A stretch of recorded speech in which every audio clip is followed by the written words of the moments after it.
Sejam bem-vindos ao primeiro episódio do Podcast 7. Para você que ama os conteúdos da Revista 7, esse novo conteúdo está migrando em um formato diferente. A partir de agora, estaremos trazendo profissionais autênticos, muito conteúdo e muita informação. Lembrando que isso é mais uma iniciativa do jornal O Alto Uruguai. E hoje a minha convidada já foi entrevistada por mim em um outro momento. Nós conhecemos um pouco da sua rotina e também um pouco do legado que foi passado de pai para filha. Seja bem-vinda, minha convidada, a oftalmologista, a doutora Stephanie Niederauer. Oi, Henrique, tudo bem? Muito obrigada. É um prazer estar aqui com vocês. É um prazer estar fazendo parte dessa inauguração, desse novo formato. E a nossa conversa aqui vai ser muito legal. Vai ter bastante conteúdo bom. Vamos conversar bastante. Estou aqui com o meu roteiro para a gente não se perder nos temas que iremos abordar durante essa entrevista. Stephanie, como tudo começou? Como foi esse primeiro contato com a oftalmologia? Então, na minha casa, eu sempre fui muito próxima, né, da medicina como um todo, como um geral. O meu pai sempre teve o sonho de ser médico, ele foi o primeiro médico da família dele e na rotina, né, de trabalho, eu sempre via assim aquele carinho, aquele cuidado, aquela preocupação com os pacientes em conversas, em casa, no almoço de família, e ele sempre foi muito dedicado e muito cuidadoso assim com os pacientes. E isso me encantava bastante. Eu tinha uma admiração, observava isso nele, então eu acabei, né, absorvendo esse carinho que ele tinha e decidi, não, eu quero fazer medicina, eu quero seguir os mesmos passos. Fazendo a faculdade, né, fiz a faculdade de medicina em Passo Fundo, no final da faculdade quase balancei para fazer pediatria, né, fiquei entre pediatria e oftalmo, mas como eu sempre tive bastante inserida dentro do consultório, na rotina de colírios e tudo mais, eu achava, né, que o oftalmo era isso, né, mas claro, é muito mais profundo. E optei pela oftalmologia. Passei na residência de oftalmologia, segui os mesmos passos dele. E hoje não posso dizer assim que eu amo minha profissão, gosto muito do que eu faço e a minha escolha foi a melhor possível. Ao longo dessa trajetória, tu chegou em algum momento a pensar, ai, vou trocar de profissão, ou vou escolher outra coisa, ou sempre foi convicta que você seguiria isso? Não, foi isso desde o início. Gostei da medicina, dentro da medicina, balancei um pouco para pediatria, mas continuei com a oftalmo e dentro do oftalmo cada vez mais assim gosto, amo, gosto de fazer os diagnósticos, de fazer os tratamentos, os procedimentos cirúrgicos e é isso. Muito bem. E estando em contato com tantos pacientes que chegam com casos bem diferentes um do outro, o que mais te encanta em poder tratar essas pessoas, em poder ajudá-las a ver melhor? Então, a oftalmologia, ela é maravilhosa no sentido de proporcionar qualidade de vida, porque qualidade de visão é qualidade de vida. Nós acordamos e nós já usamos a nossa visão, já dependemos da nossa visão, então ter boa qualidade de visão é trabalhar com qualidade de vida. E é muito interessante. A oftalmologia tem casos simples, que é, por exemplo, uma receita de óculos, Sim. uma lente de contato. Isso é simples, isso é rotina. E tem casos mais complexos, como casos de alterações da retina, retinopatia diabética, degenerações da mácula, que exigem uma subespecialidade, uma especialidade maior para fazer esse tipo de tratamento. Então, o mais interessante, assim, dentro do oftalmo é isso, é poder, através do meu trabalho, melhorar a qualidade de vida das pessoas. E visão, enxergar bem, é qualidade de vida, as pessoas conseguem exercer melhor o seu trabalho, conseguem autonomia, conseguem se movimentar melhor. Então, isso é bem gratificante. No início da nossa entrevista, eu falei que em outros momentos nós já tivemos a oportunidade de conhecer um pouco como é a clínica, os serviços oferecidos, e eu queria saber também agora como anda as rotinas da clínica. Exato. Então, assim, a minha rotina é do meu pai, né? Porque às vezes, até essa semana atendi uma paciente que chegou e falou assim: Ah, eu achei que vocês atendiam no mesmo consultório. Na verdade, não. Eu tenho o meu consultório, tenho o consultório do pai, e nós dois atendemos juntos. Os dois atendem de manhã, os dois atendem de tarde. Então, a rotina da clínica, ela funciona assim. Durante a manhã e a tarde nós temos atendimentos dos pacientes, né? Atendemos desde casos mais simples, como eu comentei, como casos mais elaborados. Nós temos todos os aparelhos para fazer os tipos de exames, se precisar de algum exame mais específico, de tomografia, de algum tratamento de laser, nós temos na clínica também. E o nosso atendimento, ele tem dias específicos e tem dias também de cirurgias. Então, dias que eu não estou no consultório, o pai está no consultório e eu estou no bloco cirúrgico para fazer cirurgia de catarata, cirurgia refrativa, tratamentos de retina. Então, a nossa rotina é mais ou menos assim, entre consultório, né, consultas e bloco cirúrgico para Tu cirurgias. atende só aqui em Frederico, Stephanie, ou em outros locais também? Clínica só em Frederico, na Uhum. clínica verde, a Casa Verde atrás da igreja, né? E cirurgias, alguns procedimentos eu faço aqui em Frederico, outros procedimentos nós fazemos no hospital oftalmológico em Chapecó, é um hospital só de olhos em Chapecó. Muito bem. Pensando agora também um pouco da inovação que a tecnologia está tendo ao longo do tempo, como vocês buscam trazer essas inovações para os serviços oferecidos na clínica? Então, a oftalmo, ela é muito microscópica, tá? Porque o olho não tem como examinar o olho só com uma mesa e olhando a olho nu, sabe? Nós dependemos de aparelhos de alta tecnologia. E essa tecnologia, ela é tanto das lentes que a gente usa para examinar, porque o exame oftalmológico ele vai desde a parte anterior do olho até o fundo do olho. Então, eu preciso examinar bem a parte mais da frente do olho. E para isso, eu já preciso de uma lente específica. Para examinar o fundo do olho, outra lente específica. Então, é tudo. Os nossos aparelhos aumentam 20 vezes, dão um zoom de 20 vezes para enxergar as coisas. Então, realmente, é tudo muito microscópico. E para isso, né, hoje em dia a tecnologia existe e ela está evoluindo cada vez mais nos aparelhos justamente para melhorar a precisão. Então, existem aparelhos que medem cada camada da retina, cada camada da córnea, que consegue avaliar, tirar uma foto do fundo do olho. Então, nesse sentido, ali na clínica nós temos os aparelhos para fazer tipos de diagnóstico de retina e tudo mais, também que nos ajudam a indicar os melhores tratamentos, a medir a lente que vai ser feita a cirurgia de catarata, qual que vai ser o grau. Então, a oftalmo vai evoluir muito ainda. Nós temos a IA agora, né, bombando, Chegando com tudo. chegando com tudo, né? Mas nós dependemos disso para fazer o exame bem preciso, porque é tudo extremamente microscópico e em detalhes. Até porque, em determinados casos, às vezes não é tão visto no momento. Mas com essa inovação de talvez ser mais aprofundado o exame, a avaliação, a gente consegue chegar já num possível antes que aconteça. Exatamente, é a prevenção, né? Por exemplo, existem doenças como o glaucoma. O glaucoma, ele é a principal causa de cegueira irreversível no mundo, né? Então, é uma coisa bem silenciosa e que nós temos que acompanhar com exames ao longo do tempo. Então, esse tipo de aparelho que nós temos, ele avalia cada microcélula da retina, do nervo do olho e avalia se está tendo mudança ou não com o tempo. Então, são coisas muito detalhistas, né? E que nos dizem, ó, agora é a hora de fazer o tratamento, ou não, não tem indicação de tratar, ou não tem indicação de mudar o tratamento. Então, são coisas bem detalhadas. Que precisam ser avaliadas e também conversadas entre médico e paciente. Exatamente, E o que mais te exatamente. desafia hoje, Stephanie, durante a profissão, durante os atendimentos? Porque a gente sabe, né, que tem pacientes que chegam assim e tu dá ali, tipo, ó, o senhor tem que seguir esse tratamento e eles ficam meio relutantes às vezes. Tu sabe que assim, ó, na rotina do consultório, tá? O que mais me desafia e o que mais me chateia ao mesmo tempo, tá?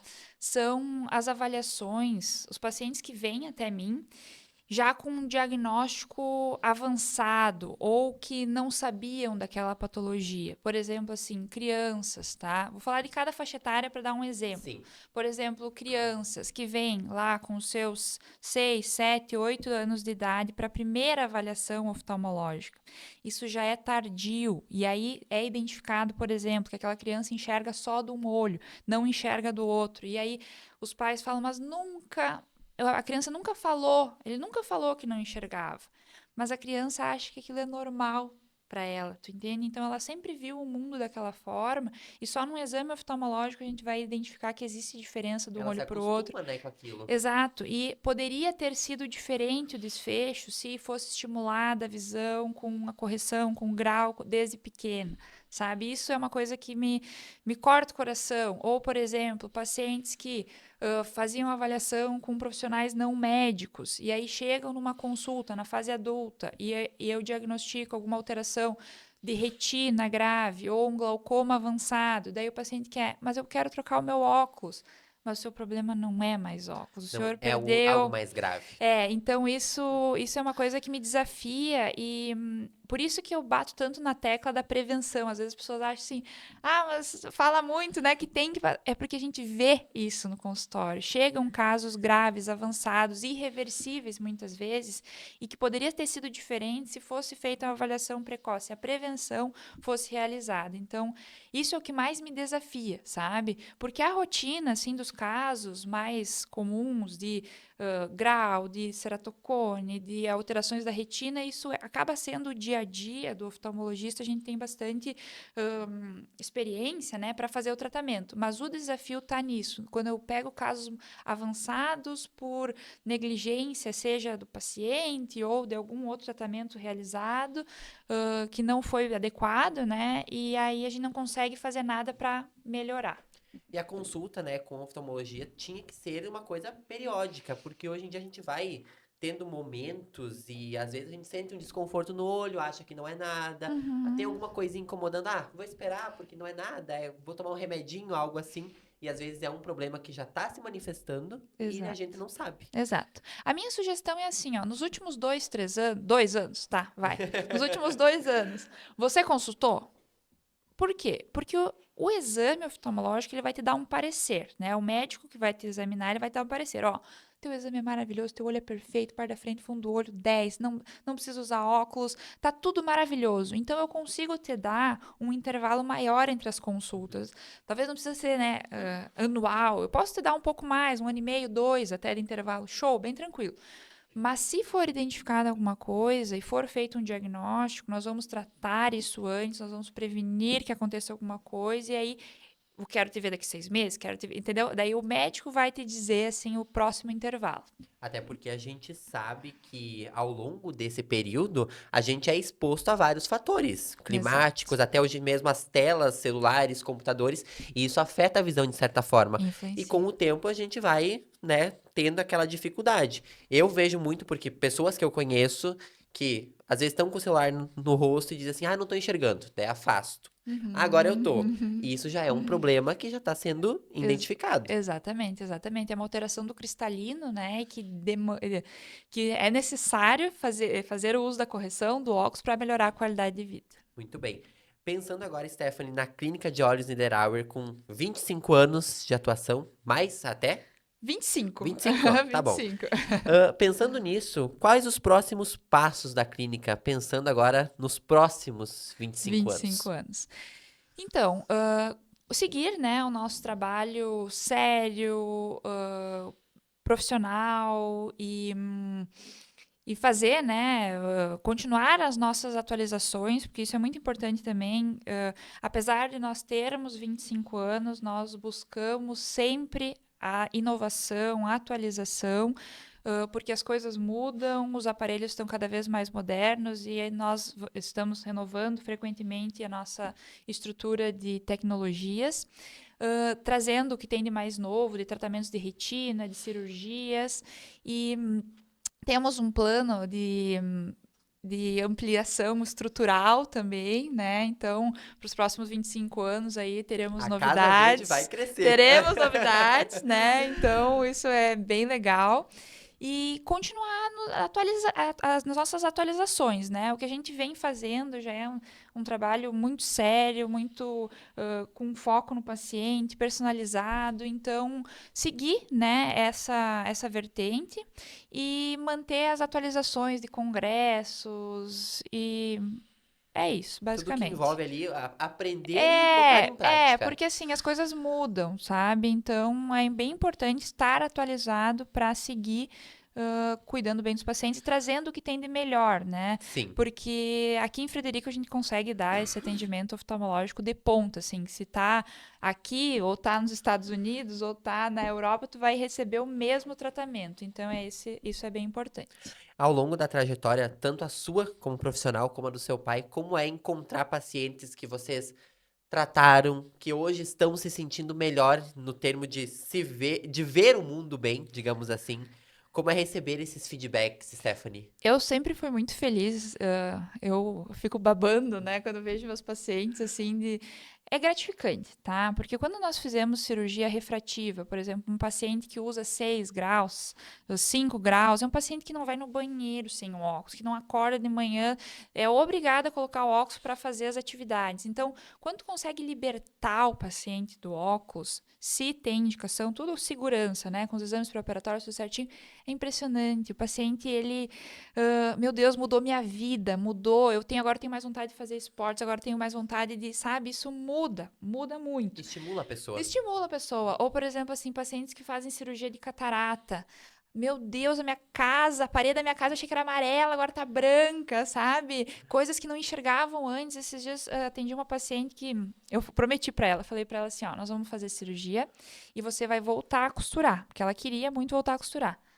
Primeiro dia pós-operatório, ela estava enfiando a linha na agulha, sabe? Olha só. Tu dá essa autonomia para o paciente e isso deixou ela muito feliz, mudou a autoestima dela. Então, isso é muito legal. E o que eu vejo também bastante, claro, eu tenho meus pacientes, né, que são mais recentes desse último ano, mas tem muitos pacientes do pai que chegam para mim e falam, eu vim aqui fazer uma revisão, só vem dar uma olhada para ver se está tudo bem, mas eu fiz cirurgia com o teu pai tanto tempo atrás, Sim. né? E tô bem, tô me sentindo bem, não uso mais óculos, fiquei independente do óculos, então isso é muito legal. E às vezes, por exemplo, chega um paciente ali que consultou com o teu pai ao longo do tempo e daí assim, é passado pra ti. A pessoa fica com aquele tipo assim: "Ah, mas eu fiz com o pai dela. Será que eu vou com ela agora?" Não, tu sabe que é bem tranquila essa transição. Inclusive, eles chegam falando assim: ó, eu sempre consultei com teu pai, mas agora eu queria te conhecer, eu vim aqui te conhecer, vim consultar contigo. E eu tranquilizo os pacientes e falo assim: ó, tá tudo certo, nós estamos em família.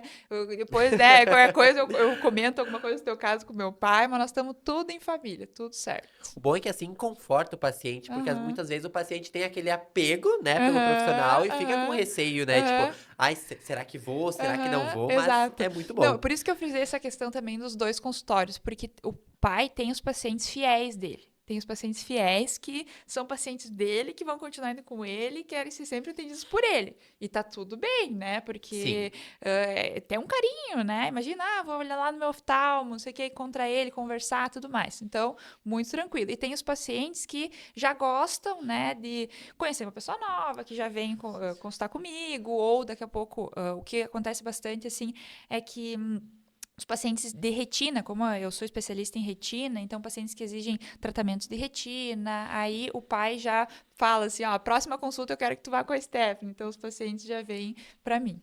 Já teve algum caso, Stephanie, ao longo do teu tempo como profissional que tu olhou e que foi realmente desafiador, que tu pensou e disse, bah, agora isso vai me puxar bastante. Olha, os casos crônicos, tá, demandam bastante atenção e periodicidade. Tem pacientes que eu trato que nós temos um segmento assim mensal, tá? Então, eu falo assim, por exemplo, alterações como retinopatia diabética ou degeneração relacionada à idade, eu falo para o paciente, ó, nós estamos casando, porque nós vou começar o tratamento agora e nós vamos seguir ao longo do tempo. A doença vai puxar para um lado, eu vou puxar para o outro, e o nosso objetivo é te deixar com a melhor qualidade de visão possível. E nós estamos juntos, vamos junto.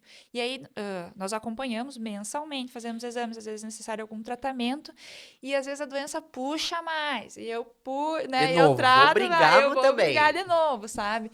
Então é nesse sentido, assim, que às vezes tem casos que a doença puxa muito para um lado, né? Mas eu sempre estou puxando para o outro justamente para proporcionar a melhor qualidade de visão para o paciente, e esse é o meu objetivo. Criando aquele equilíbrio, né? Tipo assim, não vou Exato. deixar a Não doença vou vencer. deixar, eu sou teimosa, Talvez exato. tu já tenha falado, Stephanie, mas eu vou Ah, te perguntar agora, aham. quais os casos mais frequentes que passam pela clínica? Isso. Então, o clássico, né, é o óculos, porque muitas pessoas renovam óculos, trocam óculos. Então, é os casos de miopia, hipermetropia, astigmatismo, presbiopia, que é esse que você relatou, que é a questão da vista de perto, né? Então, que falta braço, que a pessoa fica afastando o braço Sim. assim para enxergar. Outros casos muito comuns, catarata, que a catarata ela só acontece em quem faz aniversário todo ano, então envelhecer é uma coisa normal, eu quero ter catarata, todo mundo vai ter catarata, porque catarata faz parte do envelhecimento normal. Então, muito diagnóstico de catarata.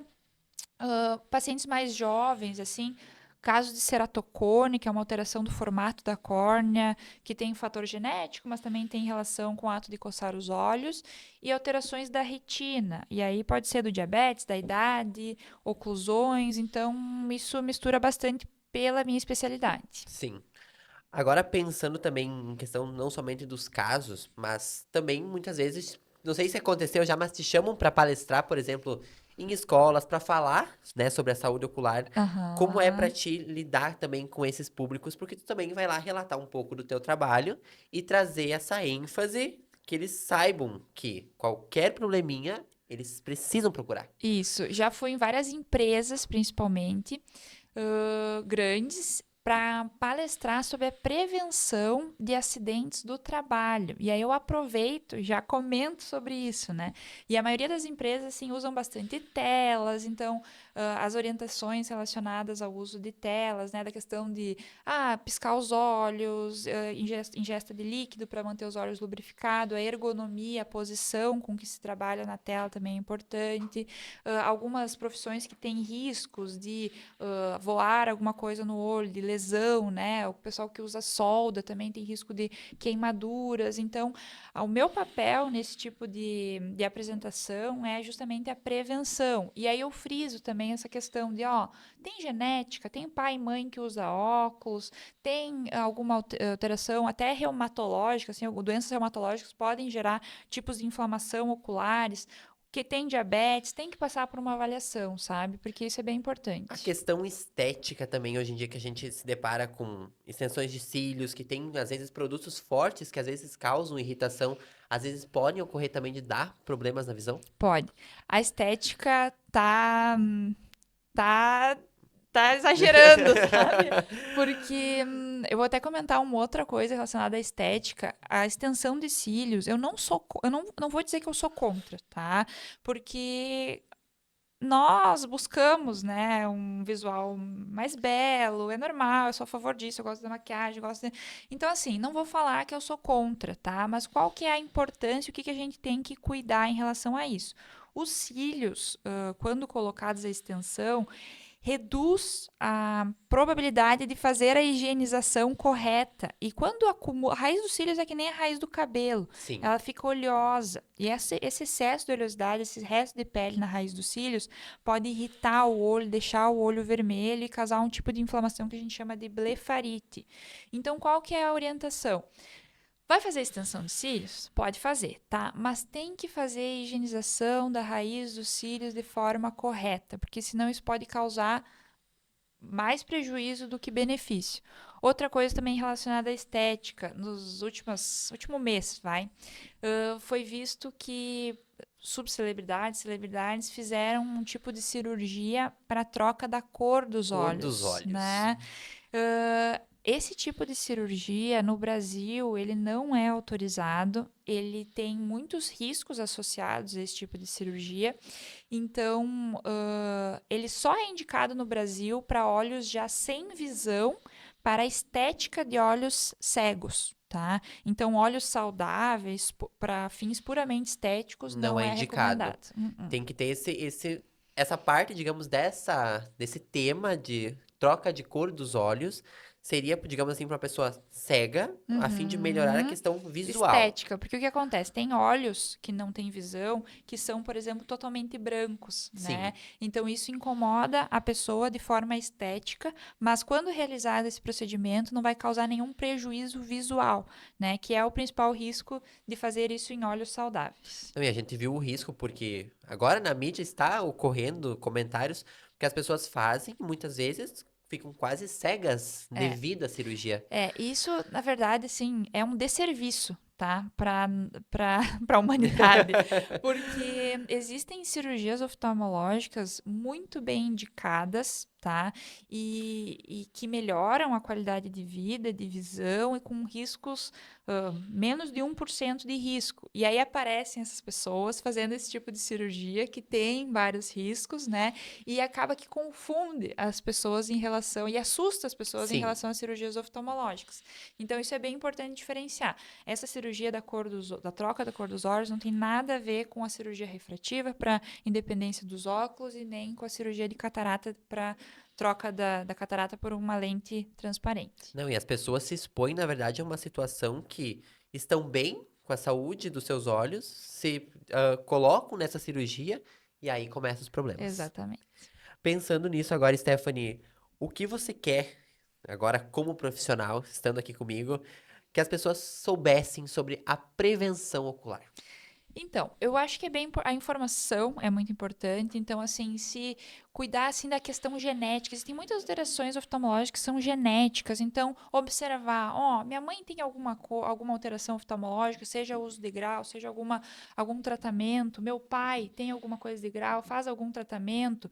Enxergam bem, né? Meu filho, será que ele está enxergando bem? Então, observar isso ao redor, porque existem muitas alterações genéticas que levam a alterações oftalmológicas, doenças sistêmicas também, tá? Ficar atento a qualquer sintomas. Tem alterações oftalmológicas que são silenciosas, sim, como eu falei. Nos últimos 2 anos, consultou? Já fez uma avaliação? Bom, então fica mais tranquilo, porque o oftalmo deve ter te orientado qual que é a periodicidade. Mas tem alterações oftalmológicas que são totalmente silenciosas. Então, essa avaliação é bem importante, porque na consulta nós conseguimos avaliar em detalhes a saúde ocular e identificar se existe alguma alteração ou não. Outra coisa também que é importante é em relação ao olho vermelho. O olho vermelho pode ser muitas coisas, pode ser apenas um olho seco, pode ser apenas uma conjuntivite alérgica, mas pode ser uma inflamação intraocular, uma uveíte ou um aumento da pressão do olho. Então, sempre estar atento ao mínimo qualquer sintomas para que seja avaliado em detalhes. Já procurar o atendimento. Sentiu um probleminha, É o busca o ideal. atendimento. É o ideal, exatamente. Agora, falando um pouquinho da questão de óculos, a gente sabe que muitas pessoas buscam trocar o óculos periodicamente, ao longo do tempo, por causa que tem alterações. Uhum, Fazem a troca do óculos, mas uhum. ainda insistem em usar o óculos antigo. Tá. Isso pode causar problemas?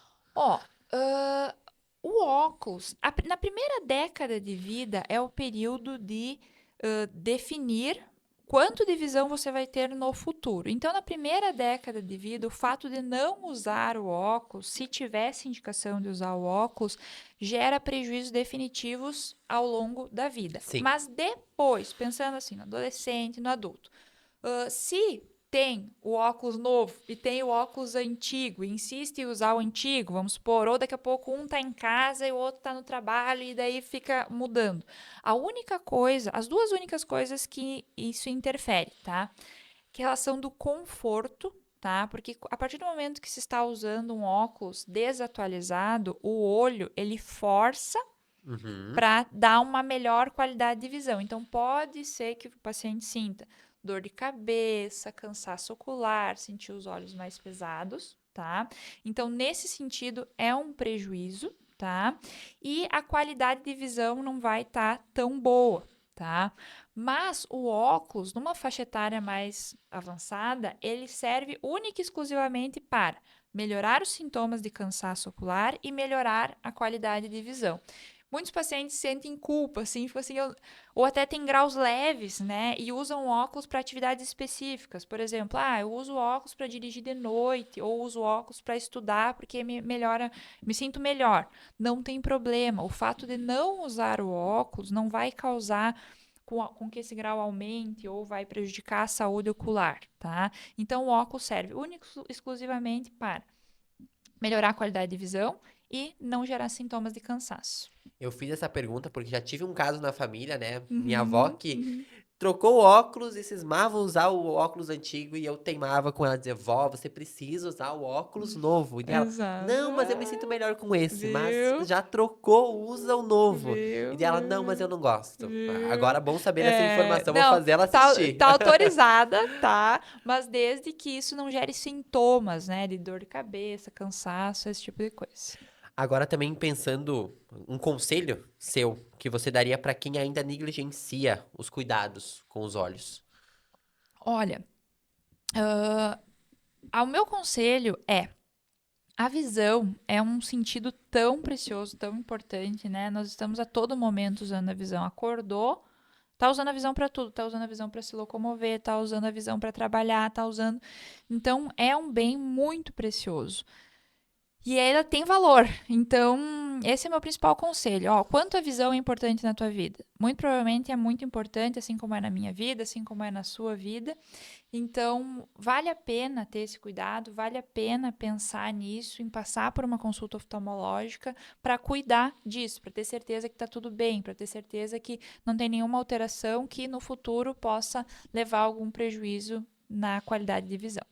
Stephanie, a gente está se encaminhando para a reta final do podcast. Primeiramente, já queria te agradecer por estar aqui comigo conversando, trazendo essas informações que são importantes e merecem destaque, porque às vezes as pessoas não têm acesso a essa informação e não buscam, né, o atendimento necessário. Eu tenho uma pergunta para a gente encerrar o nosso bloco, que é: a gente sabe que cuidar da visão, de certa forma, ajuda as pessoas a verem o mundo com mais clareza. Mas se você pudesse, com cada paciente, enxergasse além do que os olhos podem ver, o que você gostaria que eles enxergassem depois de uma consulta contigo? Então, eu sempre falo que eu não trato doenças, eu trato pessoas, porque doenças têm sintomas, pessoas têm músicas favoritas. Então, assim, o que que eu gosto de pensar quando eu estou atendendo o paciente, quando eu estou tratando um paciente? Eu tenho que pensar no paciente como um todo, eu tenho que pensar no paciente como um indivíduo que tem uma história, que tem uma família. Então, eu trato sempre com muito carinho. Eu não penso só, doença tal, tem que fazer tal coisa. Não, cada pessoa é individualizada, cada pessoa tem um legado. Então, eu gosto de pensar naquela pessoa como um todo. Eu trato com carinho, eu trato com muito cuidado, que é justamente isso, como eu gostaria que fosse tratado, como eu gostaria que eu fosse cuidada também, sabe?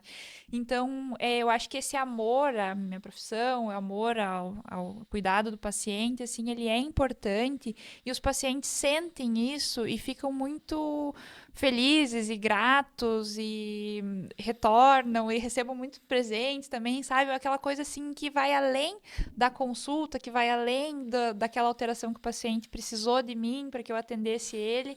Então, esse sentimento, assim, eu acho que não tem preço, é muito bom e eu priorizo isso em todos os meus atendimentos. Isso entra novamente na nossa fala anterior, né? Que os pacientes se tornam uma família, né? Porque vocês Exatamente. cuidam da saúde, vocês têm essa importância de como vocês vão trazer benefícios para ele no termo de ver melhor, de conseguir um Exatamente. conforto melhor. Stephanie, eu Exatamente. gostaria que você convidasse, já dissesse aonde vocês estão localizados aqui em Frederico, para que o pessoal conheça a famosa Casa Verde A aqui de Casa Frederico. Verde. Então, eu, doutora Stephanie Niederauer, meu pai, doutor Maurinho Niederauer, atendemos na Clínica de Olhos Niederauer. Ela fica na rua Parício Borges, 642, que é atrás da igreja.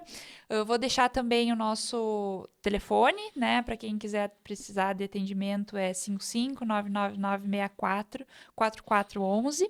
E vou deixar nossas redes sociais, nós estamos semanalmente fazendo publicações interessantes, de dúvidas, de perguntas, pode ficar à vontade para mandar mensagem por lá também. É @Clínica de Olhos Niederauer no Instagram.